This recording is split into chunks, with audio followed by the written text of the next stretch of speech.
Hello and welcome to Spit Bricks. This is going to be my first official video on this channel, as it is something I'm very passionate to talk about, and that is Lego. And not just any Lego. Lego Polybags, or more specifically, the $5 price point of Lego.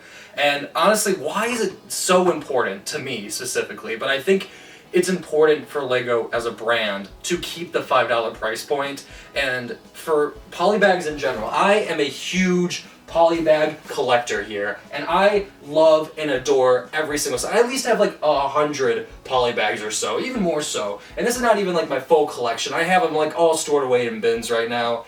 But I really wanted to talk more specifically of why Lego should keep these price points the way they are, and why these sets are so important. And I think the best way to start out this video right here is to talk about the Doctor Strange Polybag. Now, you may be thinking this is just any typical, Marvel Polybag, and I agree. This is just like, this is going to be like the only Marvel Polybag I'm assuming that's coming out this year, but I adore this set. In fact, this is like one of the reasons why I love Polybags so much. Because in a collectible minifigure series, they're $5 just for the minifigure and maybe a little thing that they're going to be holding, or maybe like a little pet or a side bill. And it's just, honestly, I think for $5 it's more worth it to get the minifigure and a whole other build. Like, you get so many more pieces in this, and I think there's a place for both of it. And knowing that a minifigure is typically around $5 anyway, it just makes these Polybags with like one or two figures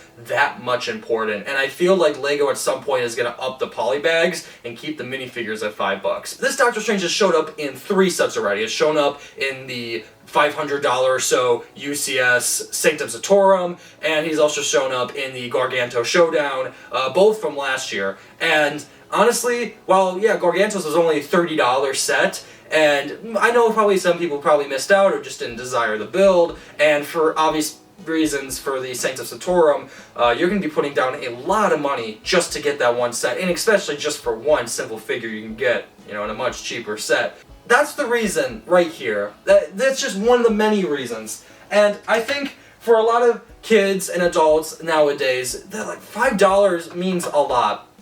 Because most people, when they see Lego now, it's very expensive. Like, you gotta like always second guess yourself sometimes when you're spending like these $50 sets. Like, if you're a casual fan and buy sets once in a while and you just want to have fun, yeah, of course.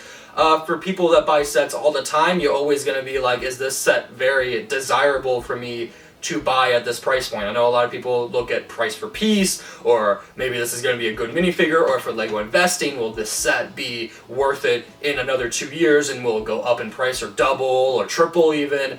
And I feel like with a lot of these retail sets, sometimes they just don't. And while they will have definitely a price increase after retirement, they are not going to be something that is very investing unless it's like over $100+ where or if it has a very desirable minifigure that's very exclusive to the set, or a piece that's like there's a lot of factors that can go into a set like that.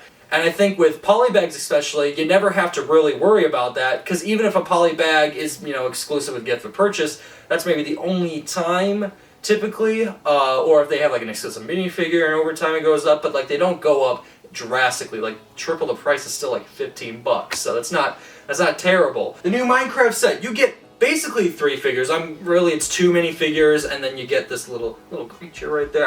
I'm not a big Minecraft person, I'm sorry, but I don't know all the names.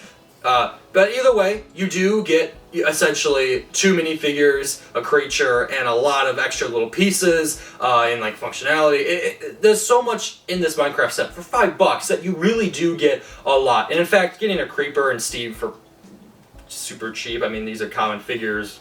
But besides that, to get more collectible minifigures like this, the brown spaceman with the little baby blue spaceman, and you get a nice little print here for the walkie-talkie. This is stuff that is really desirable, and I know there's a lot of even better collectible minifigures from the past 2 series, but I still think these $5 price points mean so much to so many people, because if you find a minifigure that's desirable like this, you don't have to go out and buy these crazy grand sets, or have to like go on Bricklink or secondhand sites to get old minifigures, right? Let's be real, and this is the real point I'm trying to get at. the economy is bad. Inflation going up. That's not a shocker to anyone.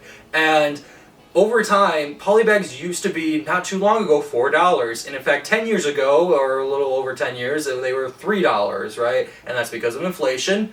But it wasn't too long ago that it wasn't at $5. And there's not that much that's under $5 except for the Lego dot like stud pieces. And like you get a little 100 studs for like $4, and because they go on clearance all the time, $3 or $2, you know? Like that, I just pick them up a lot, but now that theme is just dead because it's being retired in March, so the theme is dead. But there's not going to be anything else that's going to be under $5, and inflation keeps going up.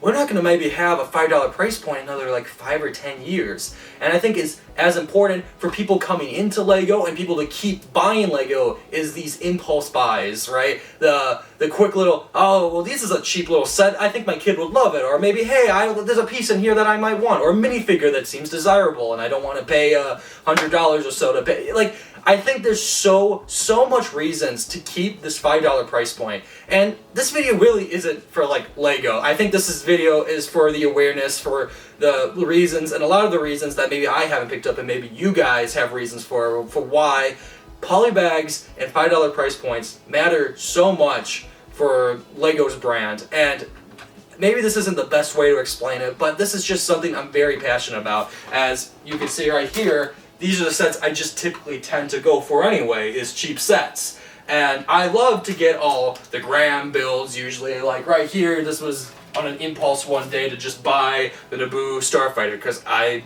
liked that episode of Mando, or Book of Boba Fett, and this was just a really great set with some great figures. $60 is hefty, but hey, you live once, I bought this day one, the Bad Batch shuttle, and to be honest, I didn't care. I loved Bad Batch, and I wanted the Bad Batch shuttle.